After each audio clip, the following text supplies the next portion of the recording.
ಬಾಗಲಕೋಟೆ ಜಿಲ್ಲೆಯ ರೈತರಿಗೆ ಬೇಸಿಗೆ ಆರಂಭಕ್ಕೂ ಮುನ್ನವೇ ದೊಡ್ಡ ಸಂಕಷ್ಟ ಎದುರಾಗಿದೆ. ಜಿಲ್ಲೆಯ ಹಿಪ್ಪರಗಿ ಬ್ಯಾರೇಜ್ನ 22ನೇ ಗೇಟ್ ಮುರಿದು ಹೋಗಿರೋದ್ರಿಂದ ಕೃಷ್ಣಾ ನದಿಯ ಅಮೂಲ್ಯ ನೀರು ಅಪಾರ ಪ್ರಮಾಣದಲ್ಲಿ ವ್ಯರ್ಥವಾಗಿ ಹರಿದು ಹೋಗ್ತಾ ಇದೆ. ಕಳೆದ 3 ದಿನಗಳಿಂದ 2 ಟಿಎಂಸಿಯಷ್ಟು ನೀರು ಹರಿದು ಹೋಗಿದೆ. ಸ್ಥಳಕ್ಕೆ ಬಾಗಲಕೋಟೆ ಉಸ್ತುವಾರಿ ಸಚಿವ ಆರ್.ಬಿ. ತಿಮ್ಮಾಪುರ, ತೇರದಾಳ ಶಾಸಕ ಸಿದ್ದು ಸವದಿ, ಜಮಖಂಡಿ ಮಾಜಿ ಶಾಸಕ ಆನಂದ ನ್ಯಾಮಗೌಡ ಭೇಟಿ ನೀಡಿ ಪರಿಶೀಲನೆ ಮಾಡಿದ್ದಾರೆ. ಇದು ನೀರಾವರಿ ಇಲಾಖೆ ಅಧಿಕಾರಿಗಳು, ಇಂಜಿನಿಯರ್ಗಳ ನಿರ್ಲಕ್ಷ್ಯತನ ಆಗಿದೆ.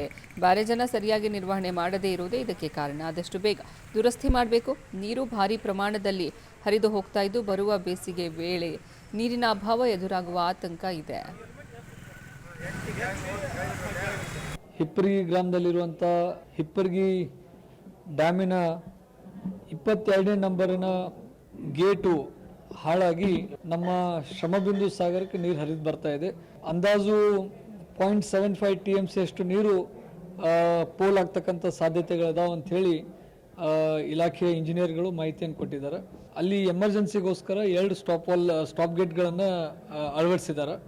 ಆ ಸ್ಟಾಪ್ ಗೇಟ್ಗಳನ್ನು